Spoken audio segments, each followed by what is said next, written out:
Eagles at night. Super Bowl week rolls on. No rest for the wicked. Sean Brace, Ryan Beef Coyle. What's up? I said it before we got on. It's been a hell of a week. Like since getting into this little content game industry that we call it, definitely been my busiest week between everything we got with Eagles, between college basketball still going on, Sixers trade deadline and everything.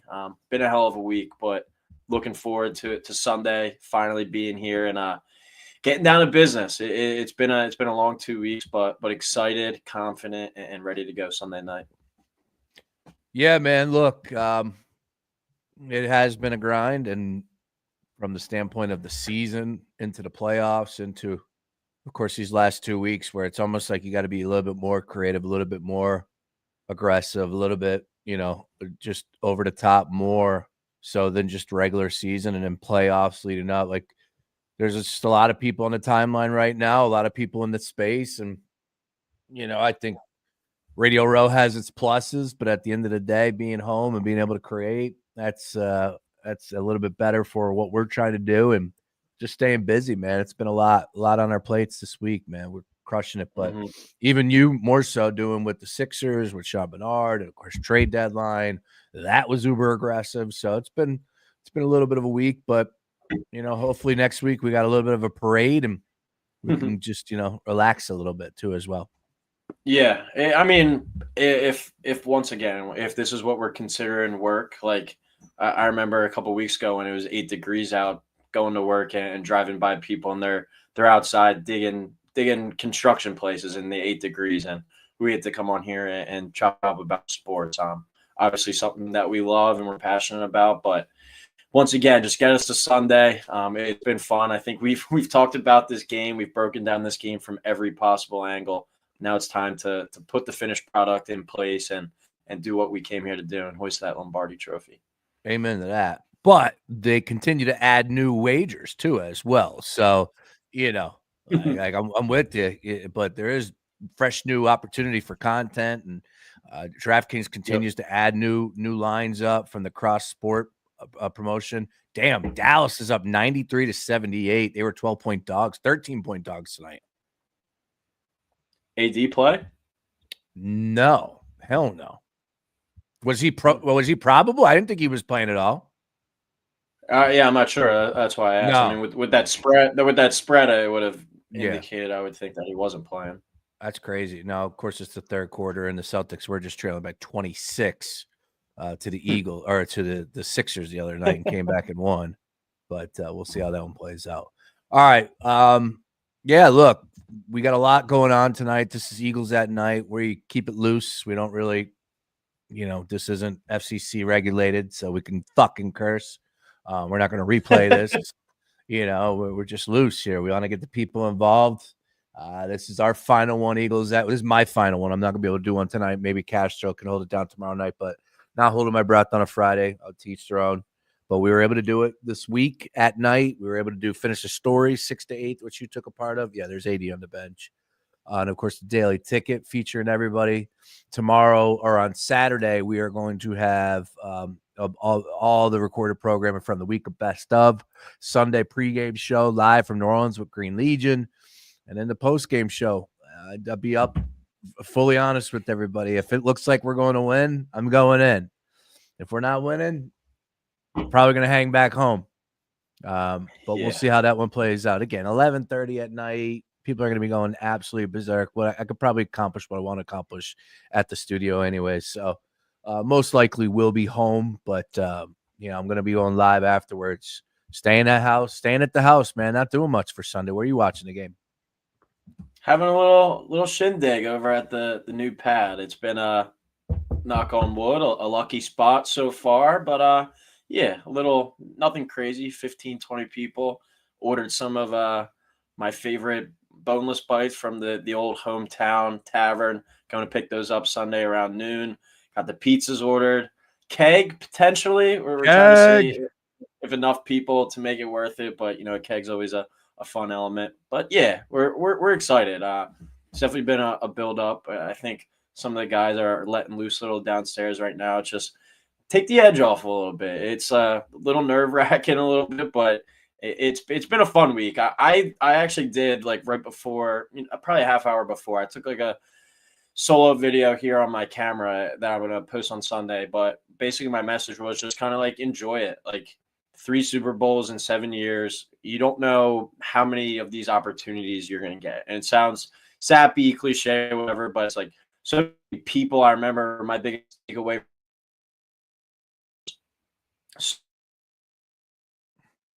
going on TV, basically saying like my mom, my dad, my grandpa, my grandma, my uncle, my aunt, they never saw an Eagles Super Bowl win. Like they're in the grave, and this is for them. I'm glad I'm here to experience that for them, and we have another opportunity to do that this week, and it's a special moment, to spend with your friends, spend with your family, and hopefully, everyone is together on Broad Street because with such a divided world, such a fights and arguments about everything, like this is one thing that I feel like the entire city, the entire community comes together for. So it'd be awesome to kind of see it through and get that second Super Bowl in Eagles history. Yeah. When it comes down to, of course, Super Bowl Sunday, all that stuff goes to the side, and it's you got to choose your battles here because obviously it's not a lot of people want to see the Eagles win. Not a lot of people want to see the Kansas City Chiefs win. But we'll start there, dude. Like I just posted a picture on Instagram with the link of us live here. A lot more people starting to pick the Chiefs. A lot of people are starting to pick the Chiefs on Radio Row.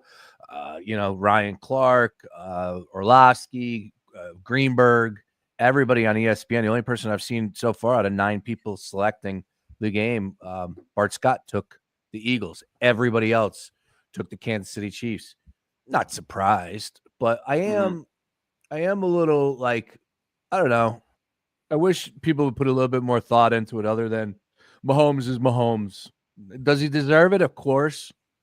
There's been teams in his spot like the Eagles have, and they've come up short. But this team, man, I just think that this Eagles team is better than what people are giving them credit for. And Jalen specifically, but then it just goes right back to Saquon Barkley and 24. I think it's 24. Did I say one or none? I want to pull this up. I heard the stat today on the McAfee show. AQ had it. Spags has been a coach and defense coordinator in 24 playoff games. I don't think he's allowed one 100-yard rusher. Yeah, and the Chiefs haven't done it since week 1, and that was a quarterback. It was Lamar.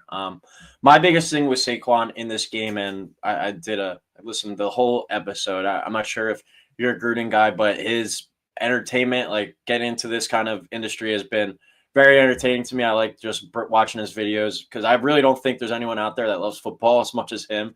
And he did a whole 55-minute solo video on the game, like every single position, every single in and out you can think of. And biggest takeaway for me in that one was the Chiefs are the number 1 tackling team in the league. And Saquon obviously has been on a tear in the playoffs with those game-breaking runs, whether he's making guys miss, breaking tackles.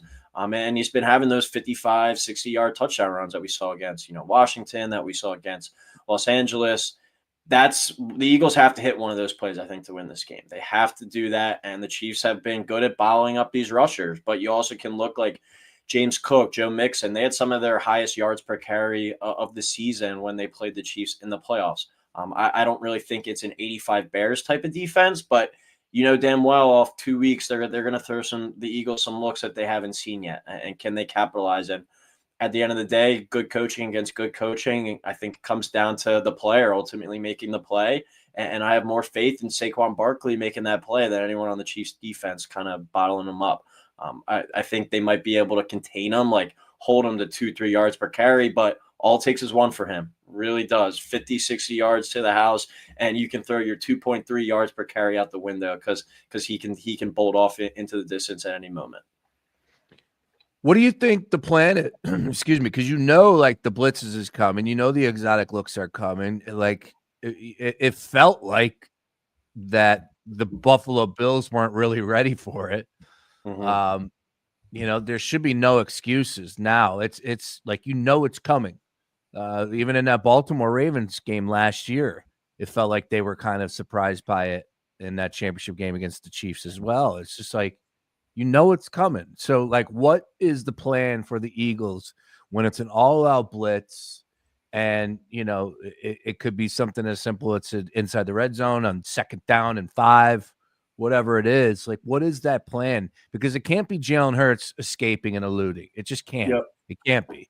So, is it a high point with Devontae? Is it A.J. Brown, who's got the size as well on the outside? Is it live to see another down, just throw it away? Like, what is it, man? How should they approach that in your mind? Shout out to Jeff Kerr, CBS. He puts out a lot of good like Eagles nuggets and Eagles stats on Twitter. I saw this a little bit before we hopped on. Jalen Hurts had a 76.9% completion rate against the blitz in the Super Bowl 57 against the Chiefs. That's the highest completion percentage against the Steve Spagnuolo defense when he blitzes since he became DC in 2019. So Jalen Hurts operated well against that. And I think the biggest thing with him this season, like in that Washington game going into it, was like, how healthy is his knee? Is he going to be able to move? And that was a game where when he was pressured, he escaped. But if you remember like last year when they really struggled against the blitz, and I just remember like watching games with my dad, he would always like point out like whenever he was blitz, all he would do was flush and roll out to the right. More times than not, it was just, an incomplete throw out of bounds. You haven't really seen that when they've been pressured this year. They've done a much better job against the blitz. One thing I would kind of like to see them do potentially in this game, they haven't unleashed Saquon much as a receiver in like the short game and the screen game. You think of 2 of those touchdowns. He had the one against the Packers, his first touchdown. Then he had the one against the Jaguars, similar kind of like wheel route play. Maybe look to unleash Saquon on some screens. Hell, even Gainwell is a nice receiving back. That could be a way to kind of eliminate the pressure. But even if the Eagles do kind of find avenues of success, you know that the Chiefs are going to continue to come against that. But also when you blitz, I talked about this with Mark Henry Jr. earlier, frees up the guys on the outside.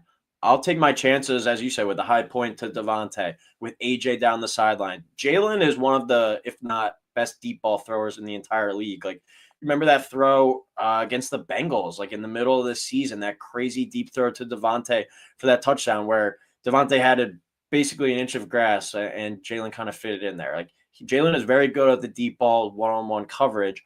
When you blitz and you know it's coming, you're going to get those looks on the outside. It's just whether or not you take advantage of them. He did last Super Bowl, and hopefully he's able to do that again. Yeah, some of the stats that are out there, the percentages for Spags, he brings the blitz on 3rd and 4th downs. Kansas City blitz even more often, a 42.2% on opponents' dropbacks. The Chiefs got pressure, a sack, a hit, or a hurry an incredible 57% of the time when blitzing on 3rd or 4th down, the 2nd best mark in the league. They also had the league's 4th best expected points added per dropback when blitzing on late downs, as they allowed just 50.8% completion percentage and a 6.4 yards per attempt with a scant 2 touchdowns against 3 interceptions. That's from CBS Sports. And again, is that even from Jeff Kerr? No, it's not. I was like, damn, was that Jeff Kerr? No, some other guy. But there's a lot of stats that are being tossed around out there with Spags. And I even saw somebody talking about how he's the greatest defensive mind ever. And I said, whoa, whoa, whoa, whoa, whoa, whoa, whoa. There's a guy by the name of Bill Belichick that's on the red carpet right now with a 24-year-old who is a smoke show. That is so weird, man. I'm sorry. Yeah. Like there's levels to this sort of thing. And I don't know. God bless him. Bill's got some game. Come on, give him some respect. Is that how we should view it? Yeah. There's more than one Hugh Hefner out there. Come on now. You're right. I'm allowing like other people's opinions creeping into my head on that. It is a little weird. It is a little weird. It is certainly and as a weird. father, I was gonna say, and I have a 20-year-old sister. Yes. Like if my sister brought home a 60-year-old, it's weird. But if you're just a dude, you take the girl out of the game, you're like, all right, Bill, I see you. Like, I mean, the girl's my age. I'm like, respect to Bill for that. And she's like just probably chilling. She's just hanging out. I love that her name came up as one of like the confirmed reports when it was like, oh, there's the buyout in his contract that, maybe if the Raiders come calling, he could go there. And she posted something like, we are fully committed to Chapel Hill. I was like, all right, the 24-year-old, I didn't know it was that serious. Yeah, your sister's a perfect example. She's Yeah. studying across seas, studying abroad, and all of a sudden, next Christmas, oh yeah, I met this 64-year-old dude who's a big time soccer guy across. Yeah. Yeah, what's the old man saying? Yeah, I don't know if that's float. I don't know if that's floating. He might say, stay over there. But Yeah, exactly. That's quick hysterical. quick shout out to Spags. I don't know if you knew this. He's an Avalon guy. Goes down to Avalon a lot. Well, I know he has a relationship with Anthony Gargano. Him and Gargano are friends. So I knew that there was some sort of actually no, I think it probably started because he was the assistant coach here. He was a coach Yep. with Andy Reid in those days. Jim Johnson, of course, the great Hmm. defensive line Jim Johnson. But so it probably started there, yeah. And then still to this day going down to Avalon, do you know? Yeah, my buddy Sean, whose family has a house down there, he says they've seen him at the bar a handful of times. And Matt Rule too is another kind of random one. Has a house in Cape May, New Jersey. I know he's got more ties to the area. I think his wife's from the area, but I'm just hoping and praying we win this game and somehow run into Steve Spagnuolo next summer down the shore and can maybe throw a drink his way and say thank you for blitzing Jalen one too many times and we made you pay. I also heard this today, which was a great conversation on NFL Network. Alex Smith was on NFL Radio. It was Alex Smith, two older gentlemen who did like Pat Kerwin, and I forget who the other host was, but they were talking about the mentality of the Eagles and Sirianni, and one thing that they say in the building is 1st and 9 and not 1st and 10. I've never heard that before. Have you heard that before? 1st and 9?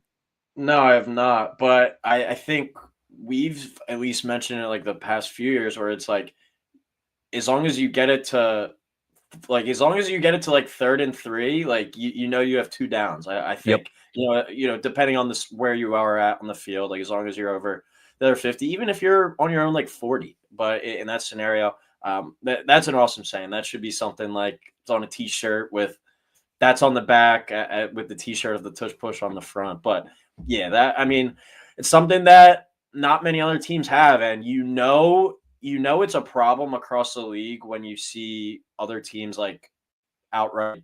You said we can curse on this, right? Yeah. Outright, yeah, outright like bitching and complaining about it. Basically, like we got to ban this because Nick Sirianni said it. I think it was against the Dolphins last season on Sunday Night Football. He's like, if everyone could do it, everyone would do it, but you can't. And it kind of comes down to that. And it's like a unstoppable play. People are going to bitch and complain about it until someone else finds a way to do it. And it's funny because the Bills really tried to adopt it and make it a play, and it came back to backfire them. So it's a cool kind of identity for this team too. And for everyone out there that hates the Eagles, roots against the Eagles, it's just another, fuel to the fire type thing. We can do this and you can't. Just to let you know, we do have some awards finally handed out here. One not so surprising, the other one a big surprise, I think. Let's start with the not so surprising. Offensive Player of the Year, Saquon Barkley. Now that means that Joe Burrow is going to go home empty-handed, but oh well. What a season he did have, but Saquon Barkley is on a winning team and had a historical season as well. So Offensive Player of the Year to Saquon, that is no surprise there.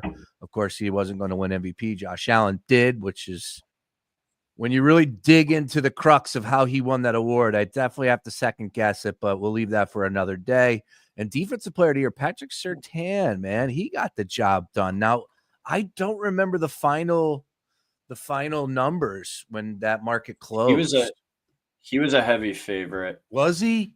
I want to say like minus 450 All right, to 500, somewhere in that range. Take that back. I thought I remembered correctly. Apparently, I did not. I had no skin in the game on any of these. I did take Saquon Barkley 50-1. Did have a Saquon Barkley 50-1 MVP. So, oh well, that was my only one. And again, I took $20 on it. So we'll take that loss. It was fun to have that conversation for a couple weeks, and it did drop down really low. That got a little crazy there for a little while. Yeah, right after I think it was right after that Ravens game that we did the watch party for. He was certainly in the mix there. I said this as well to Sean Bernard the other night. So I think one of the big discussions is right now, Did the MVP come out yet officially or no? Just the offensive player. No, MVP did. It went to Josh Allen. Oh, it did? Okay, because I was just scrolling Twitter looking for the votes. I haven't seen it for the votes yet. Are you sure it officially? Why is Mark Henry all yelling then? Because he said he lost it already. Well, because all like the fan graph things were basically showing that it was going to go to him. But I said this the other night with Saquon sitting there as second favorite to win Super Bowl MVP. I think it's plus 260 right now or something on DraftKings ahead of Jalen Hurts. I said pay close attention to the voting for this. Because me and Sean looked it up the other night. 16 people, I believe, vote for the Super Bowl MVP, like 16 media members. That's 80% of the vote. And then the other 20% is a fan vote. But if Saquon Barkley only got one vote, got no votes or whatever for the first place MVP vote, I'd say you have to strongly consider Jalen Hurts. Or if Saquon got a handful of votes, I would say consider them, because it's going to be the same people voting for that. And kind of is like, all right, who's the engine of this team? Do you want to reward Jalen or do you want to award Saquon? And obviously, the performance in the game is going to dictate it. But if it's anywhere close, you're going to have the same media members that voted for regular season MVP and the same media members that voting for the Super Bowl MVP. Kind of ties in there where it's like, all right, if looks like Saquon has no chance for the regular season MVP, are they really going to vote for him for the Super Bowl MVP unless he did something crazy like 300 yards and 3 touchdowns? So if you're looking for Jalen Hurts at plus 350 there, look at these votes tonight, because I think that could really tell you a lot in terms of who's going to win the Super Bowl MVP. I'm there on Jalen. I'm all Jalened up. And, look, I think from the safe bet for anybody is money line. Like, yeah, Jalen, this way you don't have to split hairs between Saquon or be upset if somebody doesn't or does win that's not your guy and he goes to win the Super Bowl. So money line is your best bet. Plus money. I think Chiefs money will come in over the weekend. I think we see that bump up. I do. I think that's my guess. I thought I was going to talk myself into money coming on the Eagles and the line being adjusted, but I just don't see that. I think money's going to continue to come on the Chiefs. And a lot of people are, we were talking about this today. Julian Edlow from DraftKings said, the Super Bowl is one of those games where you can't really just lock into the sharps and this money is coming in, so it must mean this. There's just so much money coming in. He told me like about a $100,000 wager that was placed before the Super Bowl last year, and it was the Chiefs at plus 850 to win. And he said DraftKings allowed him to release that information. That's got to be accounted for. That's going into the bucket of all things wagered on this Super Bowl. So it's just crazy buku money. 4.3 billion people wager on the Super Bowl. It's like some ridiculous number as far as like 50 million, like crazy number. Matter of fact, I should look that up, but I think I'm right when I say that over 4.3 billion people are wagering on the Super Bowl. How many people are? No. Yeah. Let me look this up. Hang on. I think there's I think the Earth is like 7.3 billion people. Probably not that many, I'd say, are wagering on it. Legal Sports has tracked Super Bowl bets building year by year, surging from 300 million in 2020. Last year, $1.3 billion was wagered on the Super Bowl last year. Now, how many people is the number? If you're getting up to 1.3, then yeah, over a billion plus people wagered on the Super Bowl. I mean, I don't know about that because there's people that put like 300,000 on it, like itself. Like I was listening to that clip where it was like Joe Blow can roll out of bed on Sunday morning and be like, fuck there it is. Let me put 500 grand on the Chiefs tonight. Here you go. According to ESPN, here the Super Bowl betting figures have grown according to survey results since 2019, the first year legal betting began. 2022, 31.4 million adults, 7.61 billion. Okay, yeah. All right, so 2024, 68 million adults placed $23 billion. So I got it backwards. $23 billion worth of money wagered on the Super Bowl. Over 68 million people wagered on the Super Bowl. Wow. Yeah. Legally. Yeah. That's legal. Legally. Yep. I remember when I was younger, my dad used to, dabble with the offshore or the neighborhood bookie, and he'd be like, "All right, Rye, we got to take a drive down to Joe Smith's house today and drop off the envelope." And those days are long gone now. Where you got the machine right in your pocket at all times. It's funny how the evolution of all this has gone, and now here we are talking about it all. Yeah, it's a little fucking crazy, man. Absolutely crazy. But here we are. All right. Anything else that's being hit on right here, right now from the past 48 hours on the Super Bowl? Trying to think. Oh, Jalen Carter, the sickness, that's gone. That's good. And Kenny Gainwell was off the injury report too as well. So that's good. He's going to be in there. Yep. I was hoping my man Shipley was going to get some PT. He might still, you never know. But I had a dream, DraftKings does that king of the end zone type, or king of the end zone thing, the longest touchdown. I had a dream that it was Will Shipley. The Eagles were up big, and Shipley ripped one off. I threw $5 on it at 14-1. It was because you could just bet like anytime touchdown. So I bet him anytime at 14-1. $5 on that. It's probably, if that wins, it's the Eagles are kicking the Chiefs' ass, and I'm getting a nice little bonus bet. But Sean Brace, what if I told you that if the Eagles win the Super Bowl, it will be the biggest gambling win of my lifetime? damn. It wouldn't shock me because I'll tell you what, 2022 would have been up there for me. What was the biggest wager? I hit like a ridiculous long shot one time that I made like not much, like compared to these other long shots people hit. I think I made like $1,900 on a wager one time. That was the most I've ever hit for. But yeah, two of mine are futures, like cooked up from where it's like I didn't have to put more on them for the game specifically, but I have throughout the past week or so. But I did the beginning of this season, Ohio State to win the national championship, parlay with the Eagles to win the Super Bowl, and then what's I that took the paying Eagles out? at plus. That's paying out for 400, and it was a Nice. $10 bonus bet. $10 bonus Beautiful. bet from DraftKings, and then I did 50 on them to win the Super Bowl before the playoffs at plus 700. So we got that, and then over the past week, I've thrown in some more. I had a big winner last week on St. Mary's. Parlayed them as well live with the Eagles. The St. Mary's was plus like 170 at one point. So St. Mary's, obviously, they won their game against Gonzaga last week. If they pull through, that's another like 400. And then I have a couple other just Eagles with Jalen, Eagles with Saquon, and a couple more Eagles straight up. So it's going to be either pain, misery, or suffering, or jubilee all around. Pay for my trip to Austin, Texas to see Arch Manning next year. Philadelphia Eagles on Sunday night. What was the one we made? I thought I made Ohio State and the Eagles. I thought I had that. Yeah, we did at Fuck is it? It's not showing up. PJ's. Yeah, we're at PJ's. Yeah, I don't know if you wound up placing it, but I had no. that. No, it was the NFC Championship. Oh, just to win the NFC title. Oh so no. It was Ohio State. What the fuck? I took Ohio State in the Cotton Bowl to beat Texas. Yeah, I was gonna say, who'd they play?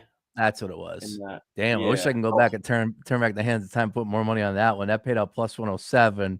It was Eagles over the Packers money line, and then Texas or Ohio State over Texas. Right now, I don't remember placing this one. I have a wager that is Patrick Mahomes to have the longest rush of 20 plus yards, Jalen Hurts to have the longest rush of 20 plus yards at plus 1,000. I put $20 on that one. I don't know. When did I place that one? I can't even see. February 9th. That must have been over the weekend. February 9th hasn't happened yet. That's Sunday, Bruce. Oh, no. Yeah. Oh, that's when the bet will go through. I'm cooked, man. I'm cooked. Today I said some trivia questions I didn't know the answer to, and it was an Instagram. It was an Instagram video that these idiots blatantly got wrong. And yes, I saw that. The players from the last Super Bowl that were also on 7 that were on the team from 2017. They put like Goddard, Josh Sweat, and Avonte Maddox. And I was watching on there. I was like, I think that was a video was like Barstool. I was like, no way. Like, yeah. I know Goddard was the first pick after the Super Bowl because they traded out and the Ravens got up, traded for Lamar. They drafted Avonte Maddox the same year because they were roommates, and Josh Sweat was like a 4th round pick that year. I was like, what the hell is this? This is Dog Mondays is the name. They have 58,000 followers. Their headline, their bio says, quote, "We change sports trivia." That video the answers are wrong. Yeah, like all the well, it's probably driving engagement because people are probably like, "This shit's fucking wrong." Like, no, and maybe that's what they're going for. They got me. I don't know. I had it written down, and then I put the link in the email to myself. So that's what I do. I come up with a little bit of a show sheet. Boom. So I bring it to Sam. I'm like, how many people? And I just figured, like, boom, we would have it, whatever. And then he's like, no way, that's 7. And I'm like, and I'm clicking buttons and things aren't working. And next thing you know, I'm like trying to pull up the video, wouldn't go to it. And I'm like, oh, I pull up the roster. I'm like, I remember Rick Lovato is one of them. So we get like 3 immediately. And he's like, no way, 7. I pull up the roster. I'm like, no, definitely not 7. It's Lane, Lovato, BG, Elliott. That's it. That's it. Yep, 4. That's 4. Yeah. They literally put the 2018, 2019 roster on it, not the 2017, 2018. Fucking idiots. Just absolute idiots. All right. Well, Great. Good stuff. One question though. Will you be having a beer tomorrow? No. No. Who is this guy? No, yeah. Who is this guy? I am. Yeah, year of change. I am just. I'm not done. But I am relaxed, and we're going to Disney in 2 weeks. That's not to say that I'm going to fall off then. It's just, I need a little bit of a breather. I got a little crazy there. You have some 25-year-olds move into your neighborhood or something? People were keeping count of my days, how many times I was boozing throughout the course of Christmas break. It was like something 23 out of 26. I said, all right, you got a point. And so I'm locked in right now. No booze tomorrow, but look, come on down there. I did have the other day, a non-alcoholic Guinness. Oh God. You're really going downhill fast. Who is this guy? Fuck. Look, man. I'm not done. All right. What if there's a parade? Probably not. No. Yeah, man. God. Tell me. Did we ruin you? No, you didn't ruin me. This was me. This was, what started? It was working out at the gym. That's where it started. Like mentally, I was just like, all right, dude, if I'm trying to do this, what am I trying to do here? And then like that really did change the way I was feeling and starting to think a little bit.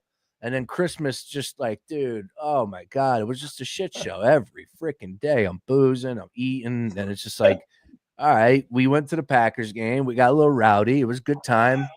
And then I said, you know what? Maybe it's probably best that I take a little bit off here. And I haven't had a drink since that game. I didn't know this was turning into an AA meeting, but no. If you're ever coming back to the dark side, you know where to find me. AA is a hell of a lot more higher power and everything along those lines. No, right now it is. We're focused. I feel better as content creator, as a host. I respect it. Look, it's now and like, look, there's no freaking way summertime comes around that I'm not going to be enjoying a nice cold beverage. All right, there's no way. Corona. That's a while though. You got about 5 months. Well, that's all right. Look, March Madness. It's going to be an interesting time. I don't know. But for right now, I'm good. Month of February, I'm good. I promise you. January, February, I'm on the wagon. I feel good. I honestly don't even think about it. I don't smoke. Haven't smoked. That's the crazy thing. Yeah. So like booze is whatever, but I have no urge to booze. Haven't had I really want a beer. No.